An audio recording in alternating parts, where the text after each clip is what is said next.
Anandamayi चैतन्यमयी सत्यमयी Parme Om.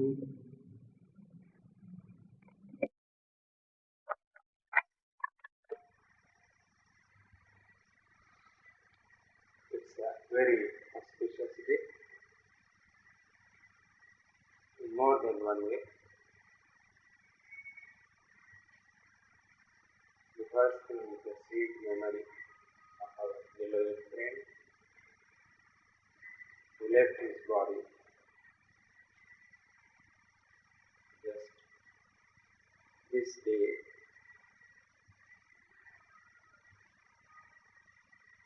And then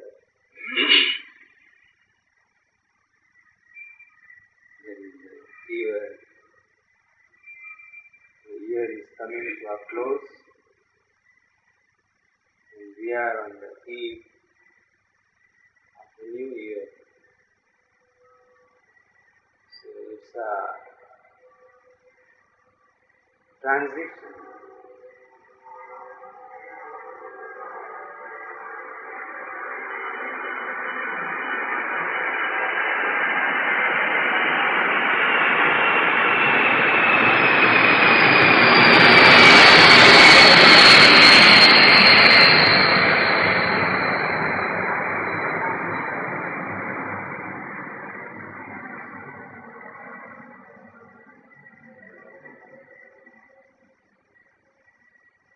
From one stage to another. And the transition can be slow and very quick also. Very often we have been telling a little humorously, હવે તો આવતે વર્ષે મળીશું. Just we on the New Year's Day we said, હવે તો આવતે વર્ષે મળીશું. Just we are going to meet tomorrow. But whole year is taking a jump into a new year. And things happen like that. So there is a transition, but the jump is sudden also. And that is what has happened, as I know about our dear friend. And another significance is that a period of full 1 year has passed, and as if the destiny is so clever at arranging things in year-like manner.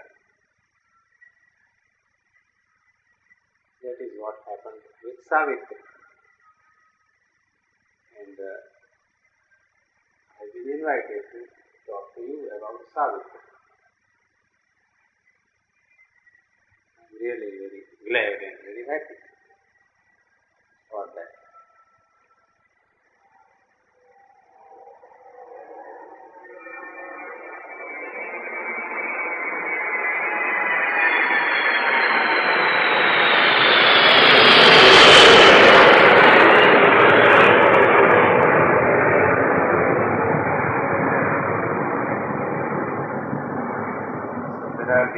Heavenly visitors above us, they also played their part. They will be recorded here.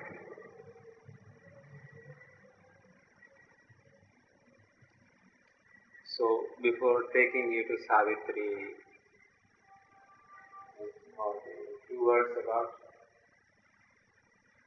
the author of Savitri.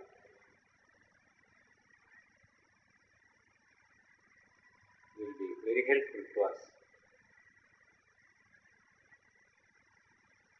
And Savitri is a culmination of his work.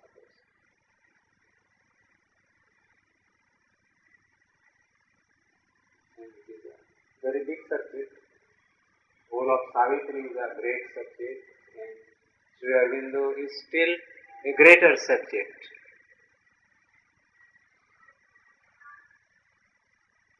And we have chosen at least to hear his name and hear what he wants to say.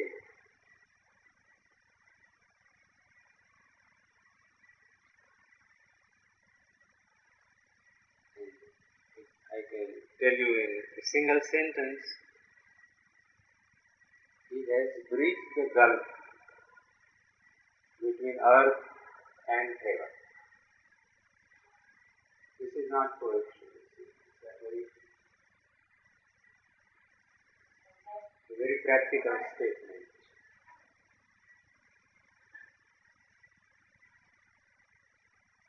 People are destined. Everyone is destined. Every one of us has a destiny. We may not be great people as people think or say, but in our own way, every person is a unique entity, and everyone has a definite place in the scheme of things.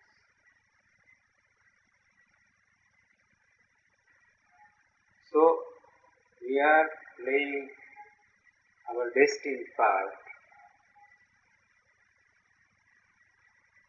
and everyone has a unique relation with the Creator.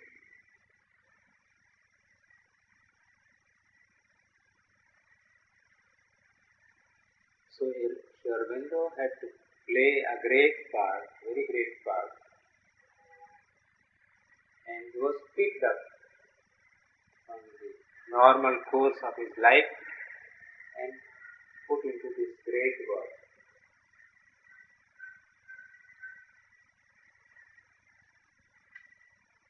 He who chooses the divine is chosen by the divine. Why he was chosen by the divine?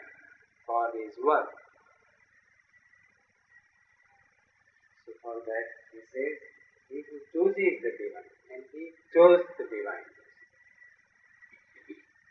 It's a very rare thing that we choose divine.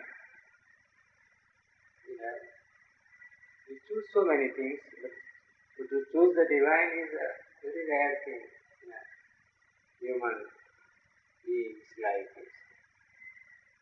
It's a far cry. Divine is a far, far cry.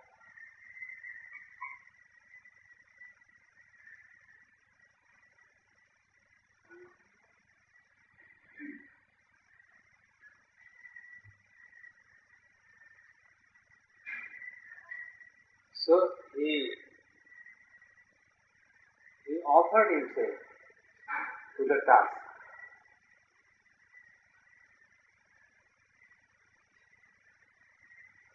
He said that if there is divine, there must be a way to meet the divine.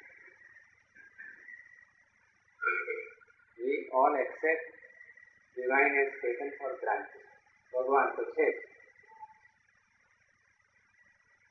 if God is in heaven and everything is all right with the world, or not all right with the world, and we are left to our normal course of life. But he thought that if there is a divine, there must be a way. Where is the way? And if there is a way, whether one will take the way, take the road to the divine. And he said, I will take the road to the divine. And he was taken along the road. It's a very interesting, fascinating story. We won't go into it now. And he was pushed away from the divine to rush him into the hands of the divine. His father was a doctor, thoroughly westernized, and he was disgusted with everything Indian. He says, none of my children will be they will not grow in this rapid Indian life. Rapid Indian life. So he sent them away to England for their education. So from his very childhood he was brought up in England. Nothing of India would be there. No religion, no God, no this, no that.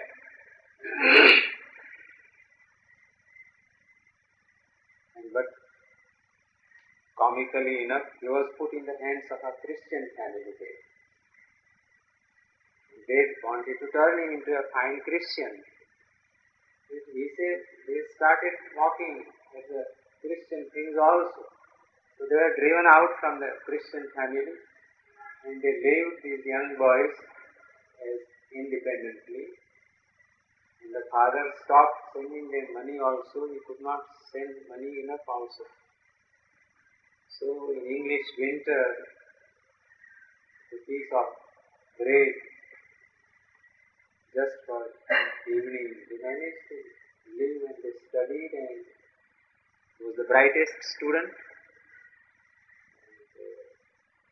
He was picked up by the Gaikwad of Baroda for his service. He employed him. He came here to the Gaikwad's department, and then he was a very brilliant scholar. He was taken over to the college and became ultimately the principal of Baroda College.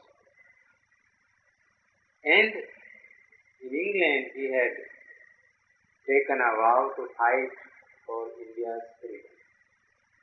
He offered his life. For all my life I will fight for India's freedom.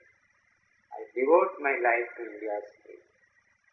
As he came over to India, he studied the Indian scene and saw that things were not as strong as they should be. So he brought in a new fire, very strong fire. And the old guard here were quite disturbed. What is this young man talking? So are we quite useless and we have no place? Have we not worked for India's development? But we captured the youth of India. We organized a nationalist party. And that party ultimately dislodged the old moderates, as you know perhaps. And the Congress was in the hands of the nationalist party. The Congress at Surat was broken up, as you know, people of that interest in history. And he was the leader at that time. And then he became All India leader, the first brilliant All India leader, political leader. And the Vande Mataram was shouted from one end of India to another through him. But at the same time, when he came to India and started living here, as I said that he has bridged the gulf between earth and heaven. The heavens started opening before him. As soon as he touched our Bombay, Apollo Bandar, the landing spot, as soon as he puts his foot on the Indian soil, he feels a great wave of peace coming over him from the whole mass of India, the whole land of India. Great wave of peace came over and enveloped him. That was the first. What is India? What is Bharat Mata? Not simply our land. Not that simply there are mountains and Himalayas and Ganges. There is something behind. And there is the tapasya and the realization and the spiritual richness that has been built up ages after ages. It is a living reality. We had no idea, but it came to embrace him, so to say. Then experiences after experiences of the subtle worlds started coming to him. So in Baroda, many things happened, and interesting, romantic things happened. He used to go to Chaur, when Ranganath Mahadev, Brahmanand Swami was there, and he had miraculous powers. So that opened him to yoga. He started, yes, I shall do yoga then. So he started yoga.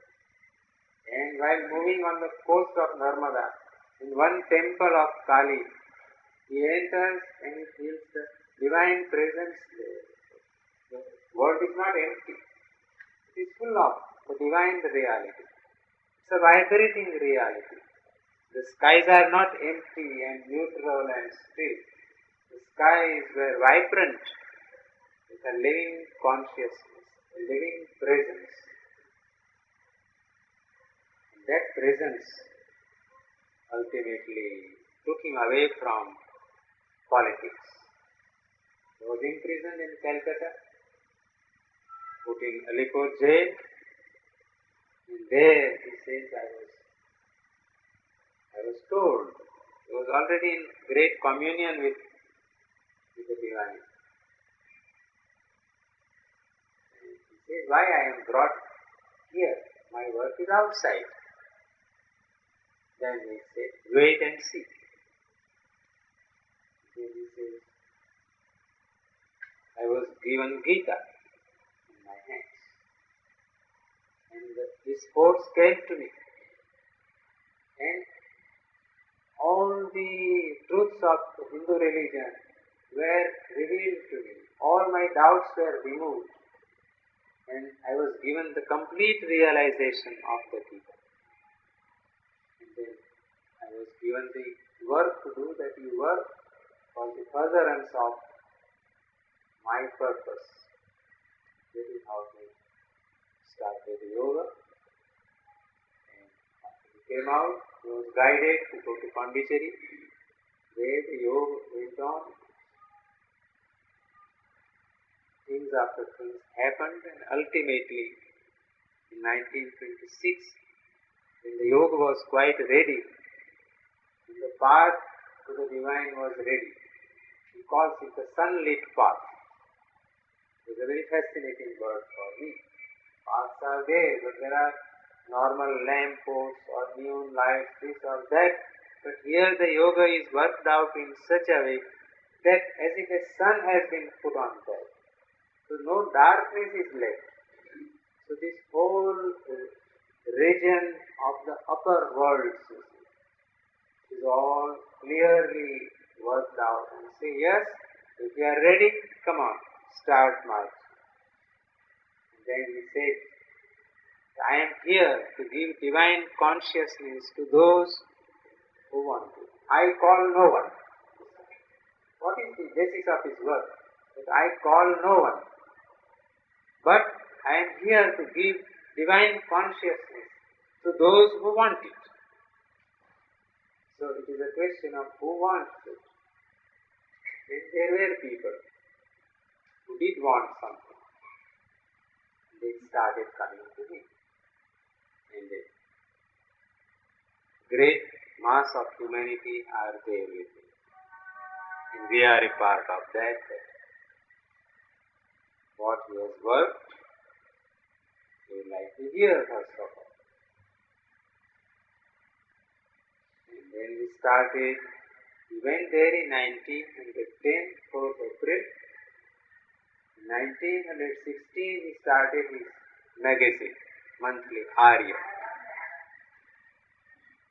And he wrote all that he had to say by written word. For 6 years and a half, he wrote out what was necessary for us, what we can understand. Not everything he wrote out, but what was required to be told to us.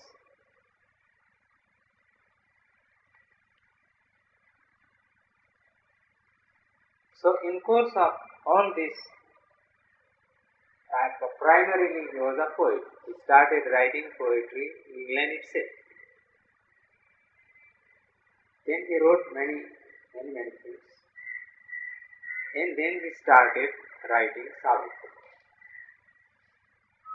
That is the most miraculous thing he has done. He put his case of yoga in the life divine. It's a very fine book, but it's a very difficult book. Sometimes I say it's such a simple book, not difficult at all. He put his case of life divine. What is the purpose of life on earth, you see? And you know the secret of all these things. That is, this yoga is given to me by Sri Krishna. That is the first revealing or interesting point in his yoga. Where does this yoga has come? Because Sri Krishna is my guru. Say, he has met me, let us say like that. Not that I have seen Krishna, but Sri Krishna has met me. He is my guru. He has given me this yoga. Yogeshwaro Krishna. We sing Krishna, Radha Krishna, Radha Krishna. But Yogeshwar Krishna hardly we think of. But this Yogeshwar Krishna, he has given me his yoga for these modern times. And he has improved upon what he has said in Gita. That is another important. We say Gita is the last word. Last word. No, Gita is not the last word. That is what Krishna has said. It was only for that small boy, Arjuna. Gita was meant only for that young man who did not want to fight. Now the humanity has marched much farther. And they say this is an anityam asukham lokam imam prapya bhajasvama. This is a anitya, nashvan, mutable, and asukham, miserable world. This life is a miserable affair. This earth, this world is a miserable affair. Anityam asukham lokam imam prapya. You have come over to this miserable earth. Imam prapya, bhajasvama. Come over to me. Now he says, that is not the position. That is not the ultimate position. He says, the life is not anitya and asukha. Whatever divine has created, you cannot say it is asukha. It cannot be ultimately full of misery. So what should it be? He says the life is meant to be divine, not human. Life as such it is human, but it will progressively turn itself into a divine stuff. How will it be? That he has worked out in his yoga. That is his message. Only 2 words. Life was there. He has annexed divine to that. So life divine. And how will it happen? So that he has put in solid. We have talked and discussed things, but here he has revealed and stated. It is like this. It is like this. This is the subtle world. That world is there. He cannot put in so many words like a geography textbook that this world is there, this world is there. But in poetry, he outright he can say, this is the world, this is the world, this is the world, this is the divine. So, in Savitri, he has tackled the whole question of human destiny. Why man is on earth and what is to happen.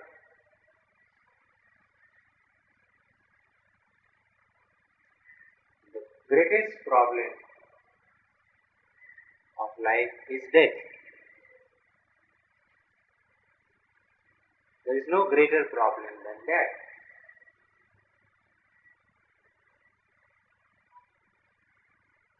So he says, is it really so?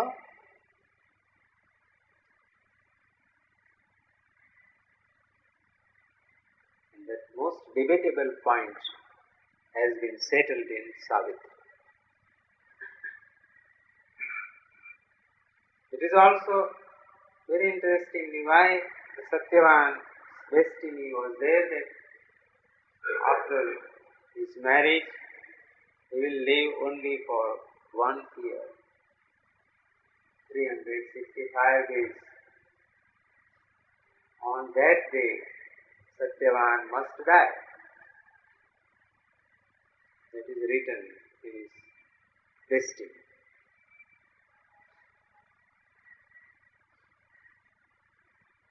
It is arranged, the fate is there. There is no escape. And this poem, this epic poem starts on the last day of Satyavan's 365 days. Only a few people knew that Satyavan was to die. Satyavan himself did not know that he has to die. But Savitri was made to know by Narada Muni.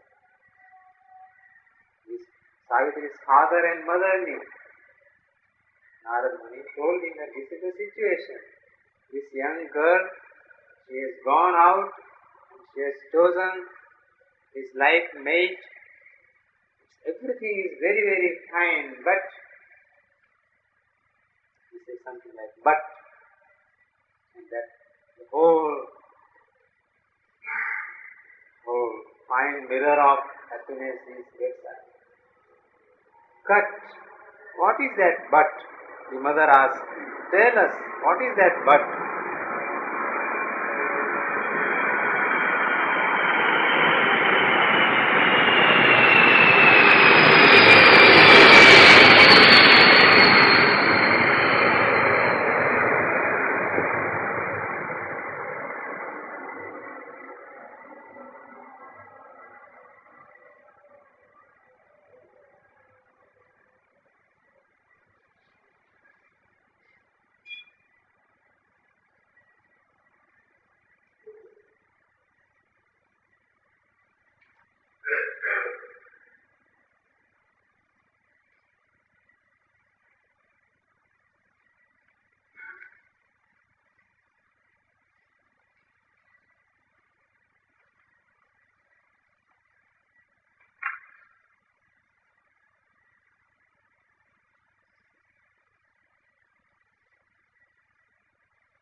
This is what he says. Narad Muni, he comes from heaven chanting Vishnu's name.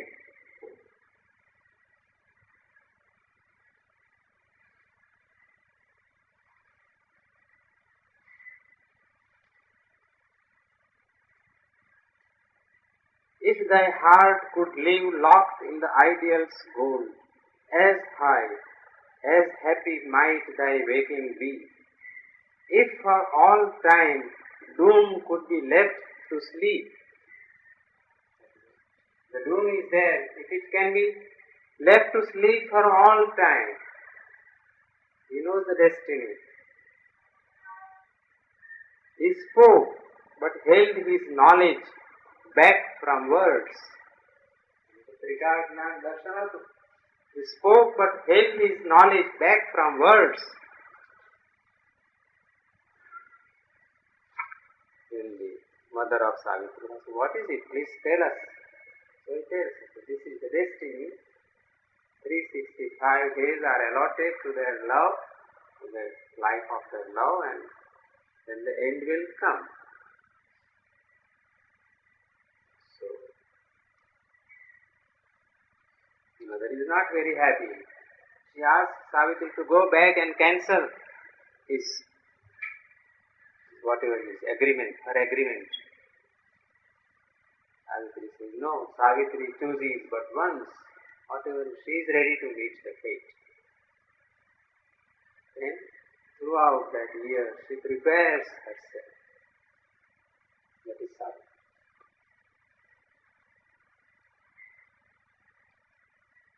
Then, on the last day, the poem begins. The symbol dawn. Poems begin with early morning. It was the hour before the gods awake. That is the first line of Savitri. It was the hour before the gods awake. We may not listen to the whole Savitri, but this one line we can remember, all of you. It's the first line of Savitri. It was the hour, just one line, not long. It was the hour before the gods awake. Because gods are going to awake and do great things. And Savitri wakes up slowly. And remembers, this is the last day. There the poem says, this was the day when Satyavan must die. But will die? Will he die? That is the point to be discussed, to be decided. Will he die? This was the day when Satyavan must die. No, he will not die.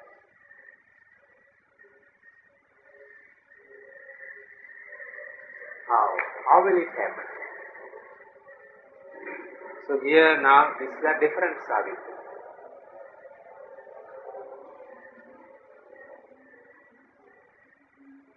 It is not a question of one life or one individual. In our old Katha, Savitri Pujan, only Satyavan is given a long life. And they are having a happy life. Of course they died, but they had a long life. Long happy life together, and the problem was settled for them. But this is, Sri Aurobindo has taken up this myth, this story, and he has turned into the question of the whole life, you see. It is not a question of one Satyavan. It is a question of man's soul. The whole of man's soul is in the hands of death.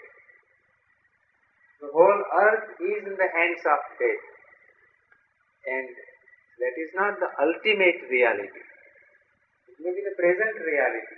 That death is the last word, but a day will be there when death will not be the last word. How will it be? But the world is arranged like that. We say, yes, it is arranged, but it will be changed. This is what? That is why should it change? Because that is the divine's will now. It is a long discussion between Savitri and Yamaraja. Very long discussion. And Yamaraja says, I am all in all on earth. Can you see anything greater than me? Everything comes to me. So nothing doing now. You forget Satyavan and go home. I will give you whatever you want. Then Savitri takes up the challenge. No, you are not the last word. God is the last word, and I am given the work to conquer thee, O death. He has sent me here. That things will not remain the same as they have been so far.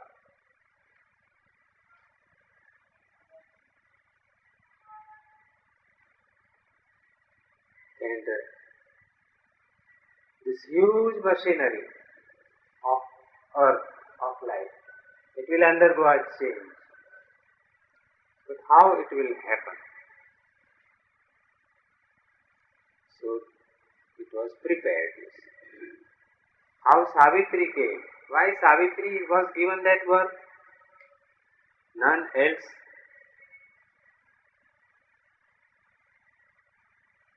So Savitri's father is there, Ashwapati, the Lord of life. Ashwa is life force, vital force. Horse is not a simple horse, it's a life force. So he is the Lord of life. He is the king. He has everything at his disposal on earth. But still many things are left undone, unworked out. And he was not just a king. He was a soul that came from the upper heavens, a colonist from immortality. The word immortality, the Amrita, is there. It is not here on earth. So the divine sent him to earth to establish immortality. So the earth is mortal. Everything dies. Yes, they die, but they will not die. How to do that? So he prepares himself. And how to? I am given this work, but how shall I be able to do it? I have no power, I have no force. So I must have the force. I must have the force here to establish immortality. So then he starts yoga, the yoga of the king, Rajano yoga, not a Raja yoga, yoga of the king. And he completes all the spiritual evolution that is possible on earth. He reaches the Brahmic state, the universal consciousness. All is Brahman. It becomes a universal self. But still things are there. So he goes beyond time and space. He broke into another time and space. And then the soul soars above and above. There you see the book of the traveler of the worlds. He travels all the worlds reaching up to the divine. And there you see the divine. Many secret things are there, and I was always looking for what secret things he has done. So when there is the chapter came, secret knowledge, I was quite delighted like a young child. Yes, there is something secret he has said. In his other books he has hardly said anything, this is a secret thing, I give you the secret. In Gita there is that, this is Guhya Rahasya, Guhyataram, Guhyatamam Rahasya. Well, that should be very interesting. What is the secret things? What are the deep things that he reveals? The secret knowledge. And there when he takes you to the other worlds, worlds after worlds, and they are real worlds, well, things are that. It's a great story, this epic. And at the end of this is the divine. At the unimaginable end,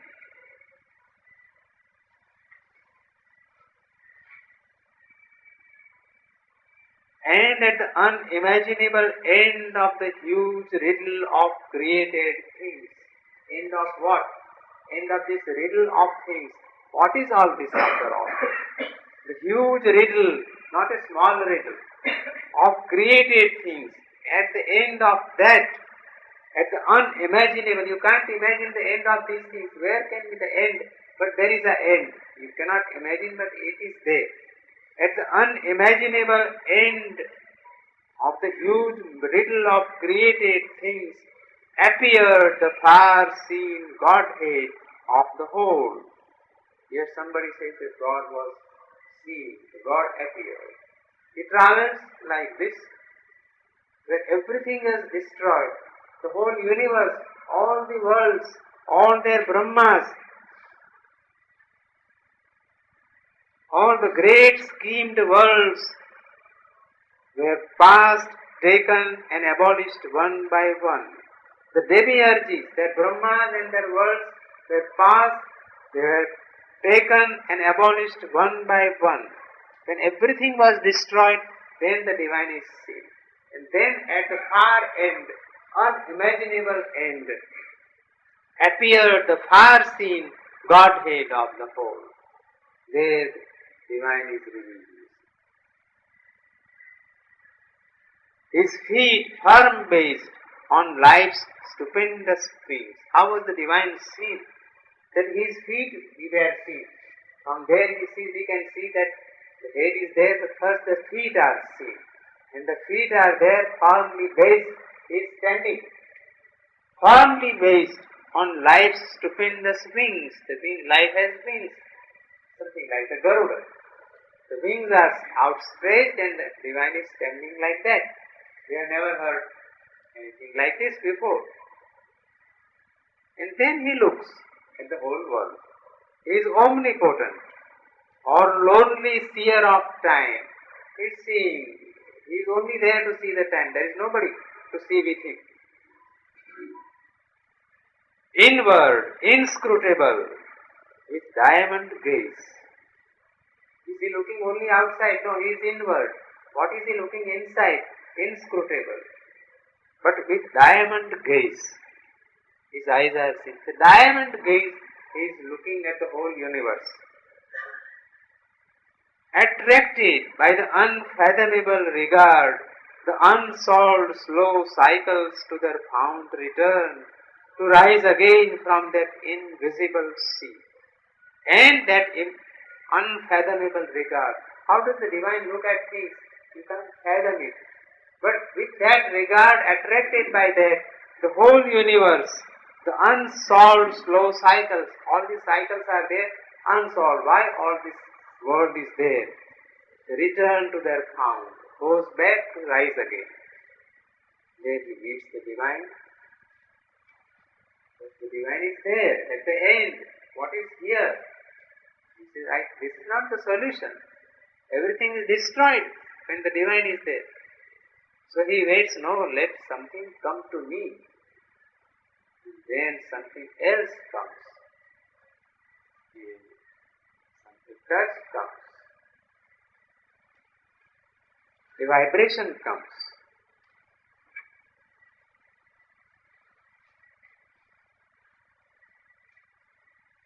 Then suddenly, he waits and waits indefinitely. Anything can be there, any response will come to his hopes. Then suddenly there rose a sacred stir. Something is moving about him. A sound came quivering like a loud footfall, heard in the listening spaces of the soul. A sound came, there is a stir. These are the realization, what happens in yoga. A sound came quivering like a loud footfall. Then there is a sound. Sound is somewhere. It can be at any distance. Then say, a touch perturbed his fibers with delight. So there is a touch now. There was a stir, there was a sound. The sound nears and it takes a form. Something comes and touches him. A touch perturbed his fibers, his very body. Disturbs how? Perturbs with delight.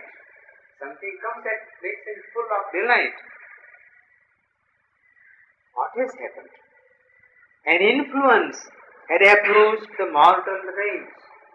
He was in the mortal plane, but an influence had come. Something from far away comes down to him.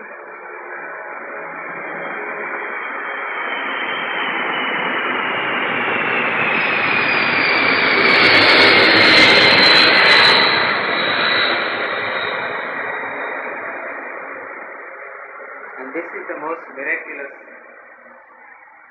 happening. A mystic form enveloped his earthly shape. He was there in his body. But a mystic form comes and envelops. Something. Never thought of that anything would happen to him like that.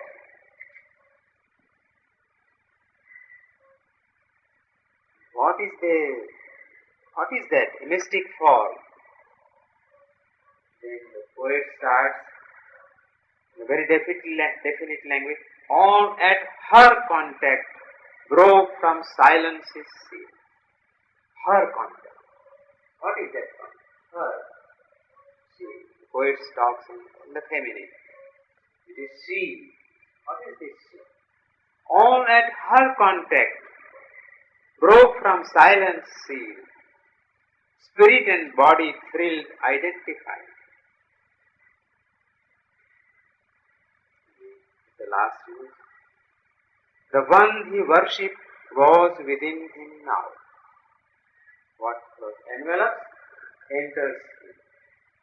And that is the circuit is completed. Meets the divine, and the divine comes in the form of the mother to him, and a face is revealed, flame pure, ethereal, tressed, a mighty face appeared. The face is there, and lips moved by immortal words. So what comes to him starts talking to him, and he puts the whole case of the earth. The life is like that. You come now. What's the use of our being on earth? A very strong appeal he puts, and the mother consents. With the last words of his prayers are there. Let a great word be spoken from the heights, and one great act unlock the doors of fate. Some great act should be done, and the doors of fate must be unlocked. This is what we have gathered here to hear these great words. O strong forerunner. So now the reply is given to him. There arose a wide consenting voice. O strong forerunner, I have heard thy cry. One shall descend and break the iron law. The law of Yama, the law of fate is an iron law. No escape. But that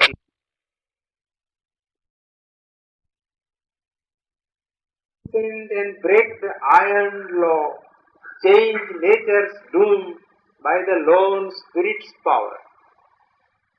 The nature's doom is there. What descended on Satyavan?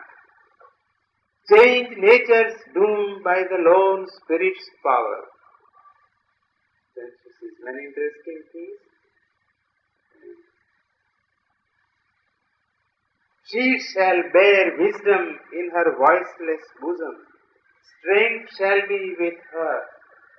One is going to come, it will be a she, not a he. Strength shall be with her, like a conqueror's soul, and from her eyes the eternal's bliss shall gaze. These are very fine words. The seed shall be sown in death's tremendous hour. It is the last day. Death's tremendous hour, not an ordinary hour. Because the death himself is going to come to Satyavan. It's a very small item in the story that Yamaraja himself came to Satyavan. Why Yamaraja himself came? That is a question. Yamaraja has a big department. And all these are દૂત આવે છે યમરાજા નથી. યમરાજા નથી આવતા. Why Yamaraja, Yama himself had to come down to take Satyavan. So it's a cosmic question. The whole question of whether Satyavan can be taken away from his body.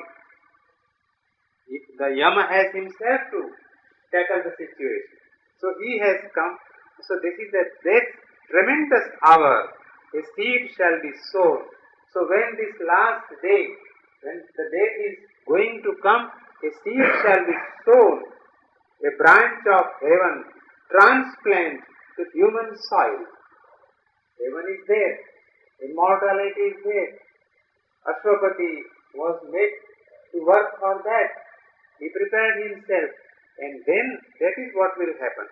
A branch of heaven, transplant to human soil. What is that? Nature shall overleap her mortal state. This is the great word. The nature is there. Prakritim yanti bhutani. Nigraha kim karishyati. Jatasya hi dhruvo mrityu. Dhruvam janma mrutasya. That is what Gita said, yes. One who is born is going to die. And one who has died is going to be born. Evam pravartitam chakram. This is the cycle.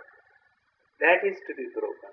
Nature shall overleap her mortal step. Till now nature has been moving in the mortal way. Life, death, mortal step. It is so nature herself will overleap. It will not move in the mortal way. It will move in the immortal way. Nature shall overleap her mortal step. Fate shall be changed by an unchanging will. So far fate has been the last word. It is destined. Karma nasib malakhayu છે આમ થાય. But what is there after all? Okay, fate shall be changed. Nobody has spoken like that. Till now on earth we can say. Fate shall be changed by an unchanging will. Who will change? There is an unchanging will that stands above the whole universe. That is how Savitri came on earth. And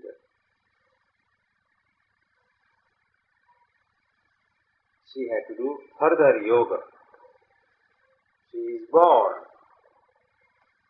The most interesting thing how Savitri is born.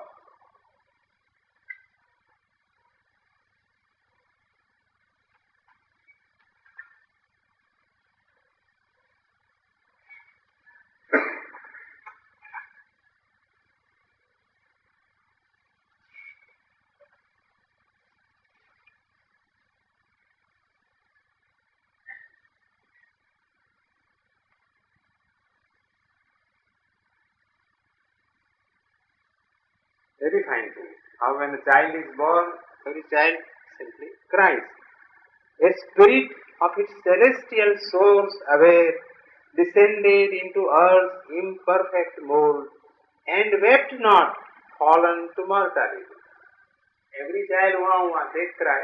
But this child, it was a spirit of its celestial source aware. It knows from its very birth that I am from there, from heaven. Descended into earth's imperfect mold. Earth is not yet perfect. And wept not, fallen to mortality. Oh, I have come to mortality, I have lost my immortality. It did not weep, but looked on all with large and tranquil eyes. You can see Savitri born. Child is there, looks on all. આસપાસ બધા બેઠેલા છે, માં છે, માસી છે, જે કઈ છે તે બધા. Looked on all with large and tranquil eyes. That is how Savitri was born. Looked on all. We are also there. See? So she grows and Satyavan meets him and knows that he will live, he will die. So there is love and there is death. Both are there inside her. Terrible struggle. It's not easy for a human being. And then Satyam Raja comes, takes him away, takes Satyavan away. Savitri follows them. It's a great how the subtle worlds are there. And then Savitri ultimately says, yes, I have come to conquer you. Finish your business. Come to finish you. There was nobody to talk to Yamaraja like that.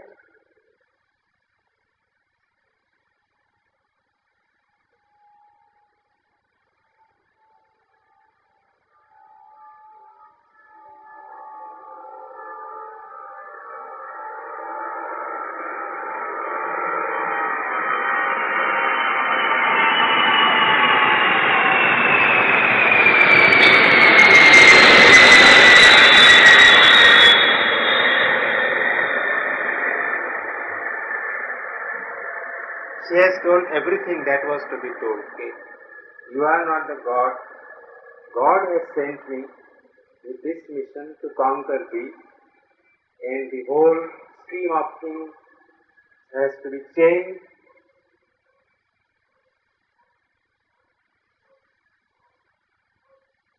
Then Yamraja puts very practical questions to her.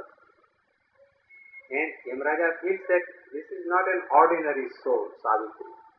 He feels there is a force behind her. He feels the mother's presence behind Savitri. And on the last night, she underwent a great change came over him, and the whole Mother Divine just descended into her. So he feels something. Who then art thou, hiding in human guise? Puts a straight question. If you are not him, who art thou?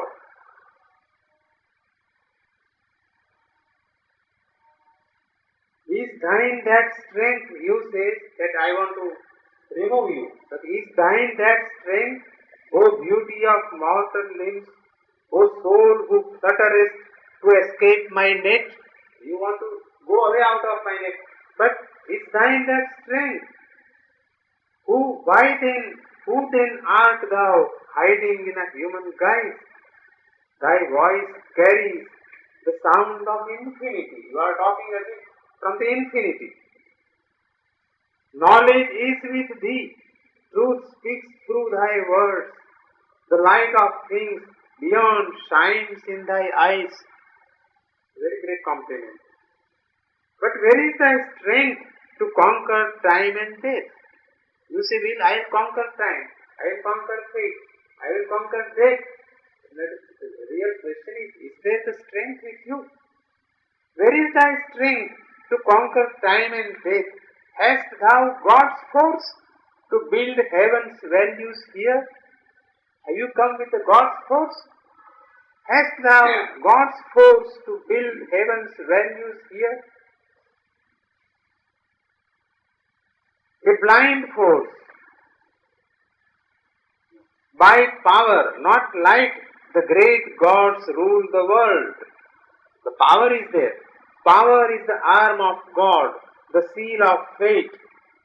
O human claimant to immortality, reveal thy power. Lay bare thy spirit's force. Then will I give back to thee Satyavan. Very practical question. Where is thy power? Only the power is the arm of God, the seal of fate. What is fate after it is a force? And you are a claimant to immortality. You want immortality. Human claimant. You are just a human. But reveal thy power. Where is it? Have you got that power? Lay bare thy spirit's force. Then will I give back to thee Satyavan. Lay ja karo Satyavan. Nana put it. Reveal your power. Then the very interesting alternative he puts. Either you conquer by your force, or if the mighty mother is with thee, show me her face. Mataji's darshan maage chhe. Show me her face. If the mighty mother is there, and he felt that this is not just a woman, the mighty mother is there, Ma Bhagavati is there.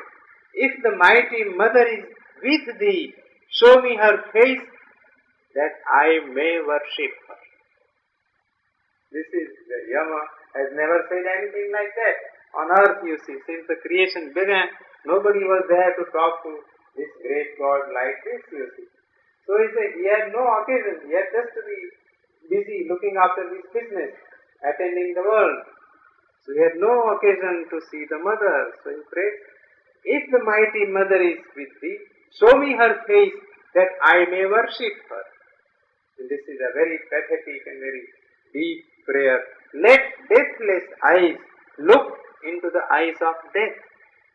Who has looked into the eyes of death? All were death people under death.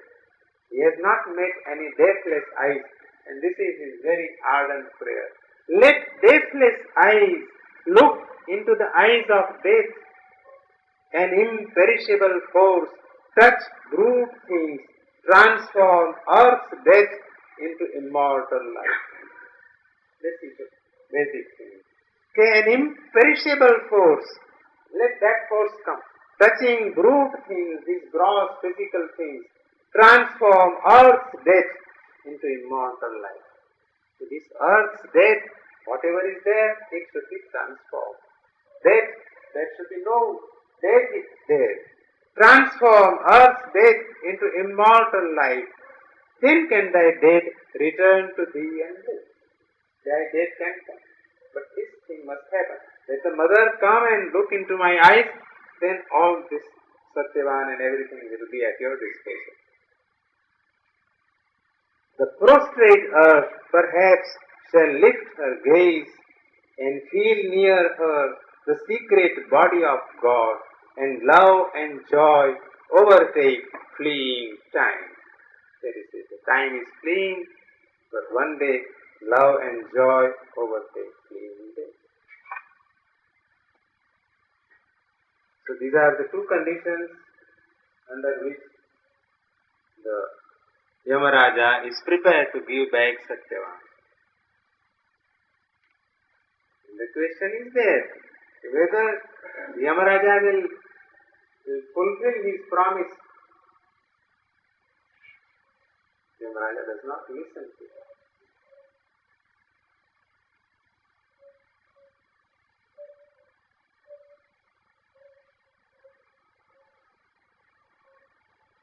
There is a great tribute to Yamaraja.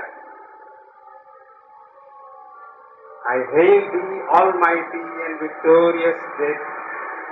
You are God himself under this dark form.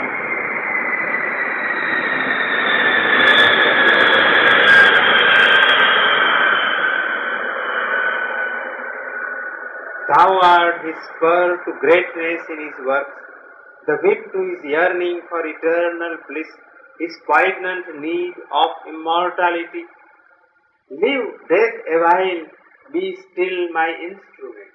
Savitri said, you are my instrument, you can live awhile. One day man too shall know thy fathomless heart of silence. You have also a great heart, and the brooding peace of night and grave obedience to eternal law. You are obeying the eternal law. And the calm, inflexible pity in thy gaze. There is pity. Always you are full of pity. But you can live. But now, O timeless mightiness, stand aside and leave the path of my incarnate force. He said, reveal thy power. So she says, now you stand aside. She asked him, stand aside. O timeless mightiness, stand aside and leave the path of my incarnate force. My force is there. Now you stand aside. Relieve the radiant Godhead from thy black mask. Release the soul of the world called Satyavan. This is not just one Satyavan. The soul of the world. Release the soul of the world called Satyavan.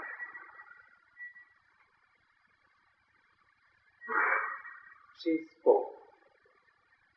Death, unconvinced, resisted still. He is not convinced that I must step aside. Unconvinced, resisted still. Although he knew, refusing still to know. Refusing still he knew. Although he saw, refusing still to see. He refuses to see. Unshakable he stood, claiming his right. His spirit bowed. His will obeyed the law of its own nature. But his will does not bow down. His will obeyed the law of its own nature, binding even on gods.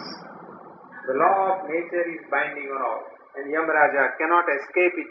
His will obeyed the law of its own nature, binding even on gods.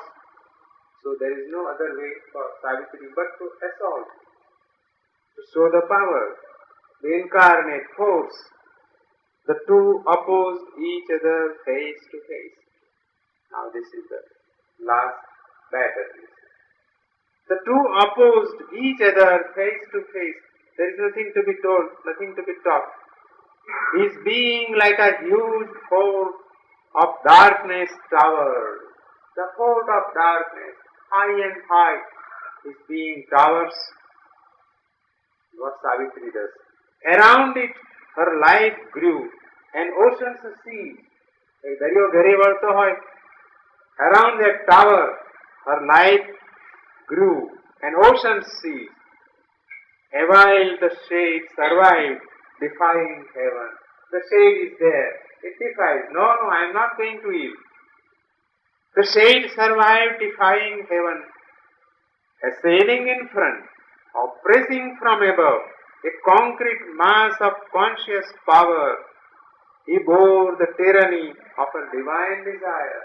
And now the divine desire simply oppresses him. Assailing in front, oh, you must yield. Oppressing from above a pressure comes. A concrete mass of conscious power is about him. He bore the tyranny of a divine desire. There is no go. A pressure of intolerable force. That is what happens. The pressure comes upon him. A pressure of intolerable force weighed on his unbowed head. He is there with his straight head. Weighed on his unbowed head and stubborn breast. It does not yield from here. Then what comes? The pressure is there. That does not kill it. You can press, but still it remains. So another force, another thing starts working. And that is what? It's now the light. Light, like a burning tongue, licked up his thoughts. So light enters his brain, and like a burning tongue,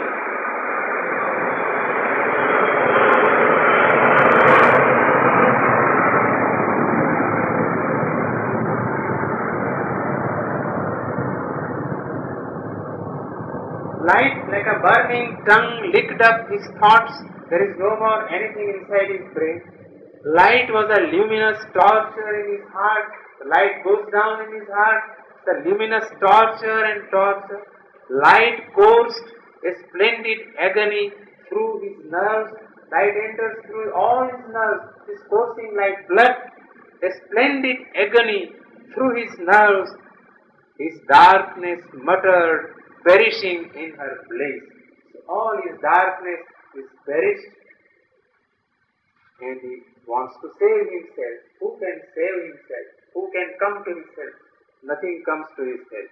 He called to night, but she fell shuddering back. If I come there, I will no more will be like night. He called to hell, but suddenly it retired. Hell cannot help Yamaraja here. Suddenly it retired. He turned to inconscient for support, from which he was born. He was born from inconscient, zero. He called to his strength, but it refused his call. Even his own strength does not come to me. It refused his call. His body was eaten by light. His spirit devoured. That is what happened. Light entered in his body, as we saw, here. His body was eaten by light. His spirit devoured. Even his spirit is not there, it is devoured. But Yamaraja is something different from his spirit.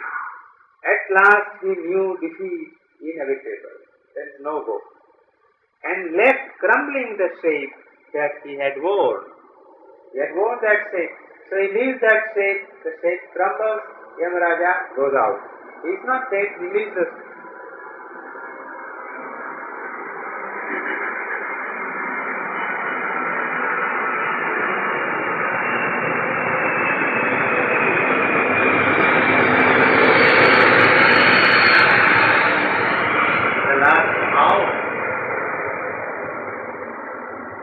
crumbling the shape that he had borne. In what way?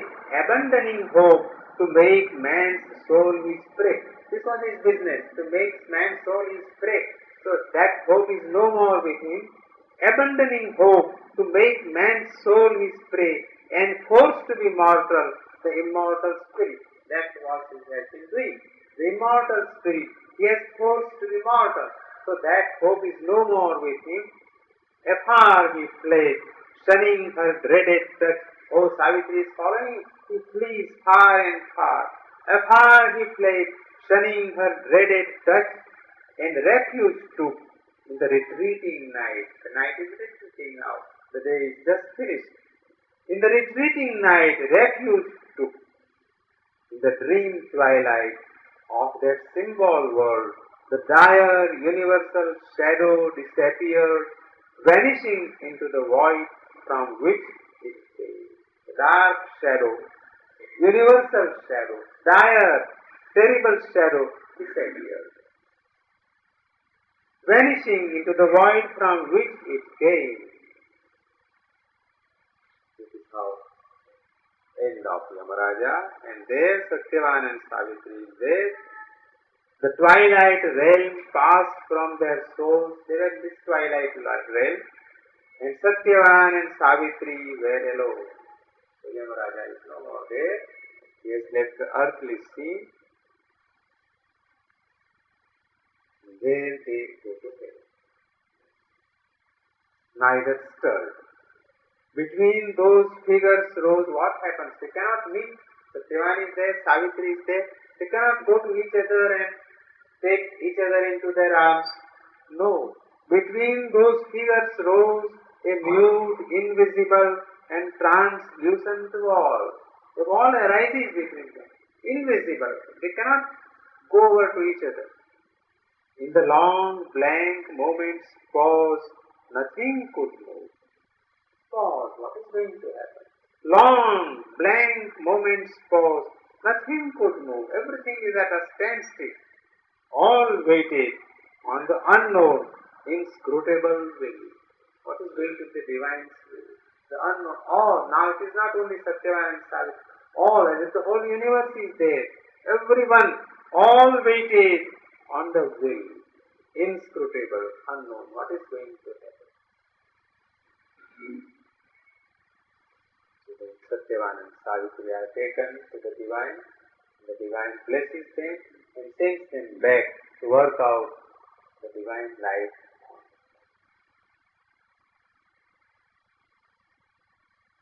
This is the great story. Nobody has talked like that.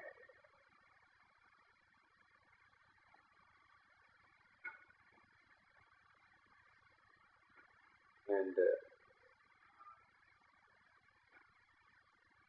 when Savitri is preparing herself for this great work, the divine says that once you find out your soul, then you can conquer death. So that is the secret. How can you conquer death? Find out the soul. So the Savitri goes in search of her soul and she meets the soul. That is the preparation for everybody.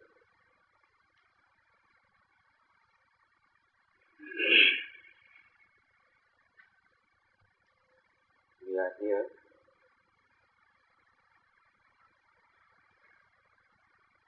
Soul is there, immortal. We have that immortality with us. Still, the book of death is not completed. It is still to be written. The book of immortality.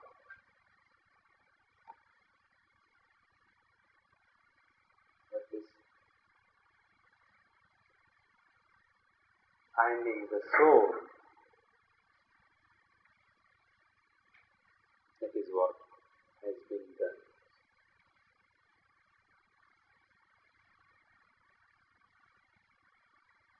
Where all the yogas end, my yoga begins.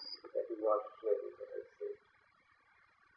All the yogas end, there I start my work. Where do the old yogas end? They end in realization of the soul. Brahma Sakshatra, Atma Sakshatra. It's a very long process. Bahunam Janmanam Jnanavan Mam Patate Manushyanam Sahasreshu Kaschid Yatati Siddhaye. There are thousands and thousands, millions are there. Who wants the divine? Who wants the realization? Manushyanam Sahasreshu Kaschid Yatati Siddhaye. Bahunam janmanamante jnanavan mam prapadyate. So it's a long road.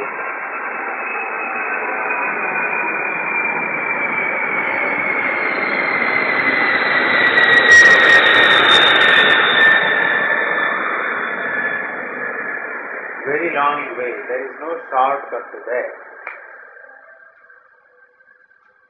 But that I say,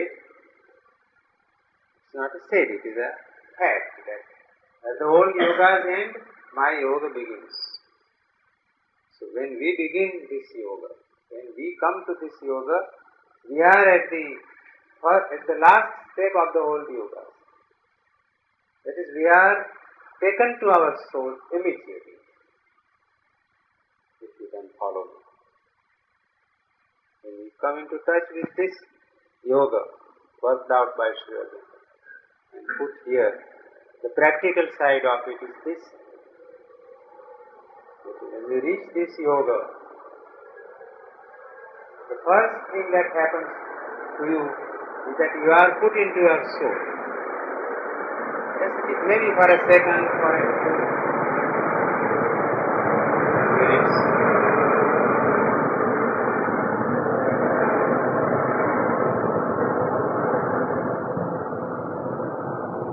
And on that, there's something great that cannot easily happen in our life. Things happen. And we know what is immortality. The path of life, the path of destiny. And this is a yoga that doesn't end with one life. This is a work that we have not just started just today. Mother says that it is not that we meet only for the first time. We have met before. That is practically true for all of us.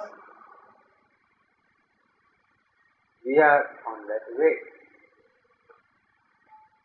where we shall meet our soul. And the life will not remain as it is.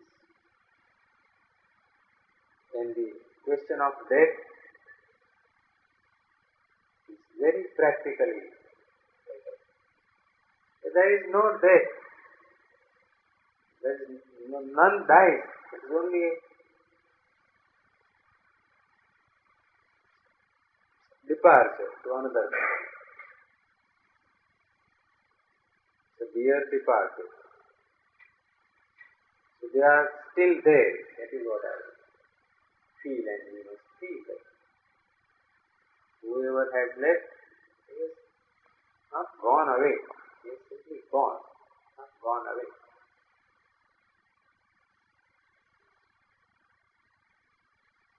So we are in the presence of all the earth. Suresh,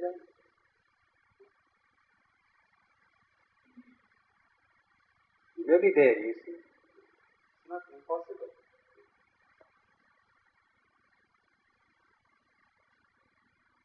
And the greatest thing that has come is presence, you see.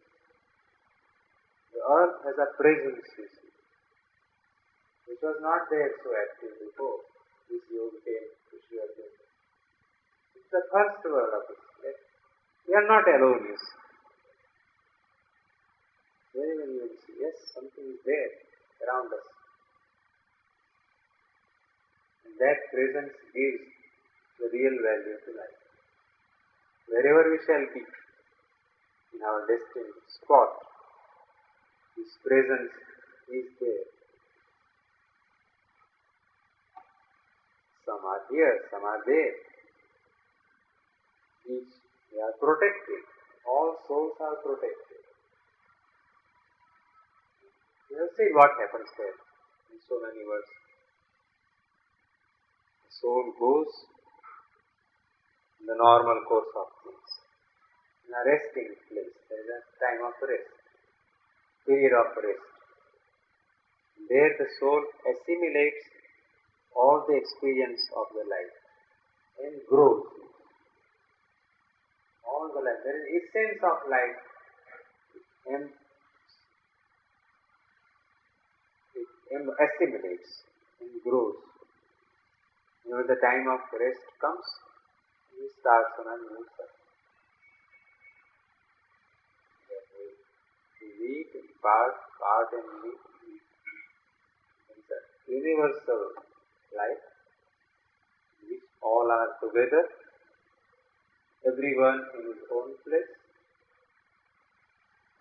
The Divine Mother, Mother of souls, because the Divine always works through the Mother. That's a very great thing Sri Aurobindo has said. Always through the Mother. It's a Mother consciousness, brooded over the whole universe. That is what Ashwapati saw. All over the world, there is a Mother consciousness, and it works on the earth. So,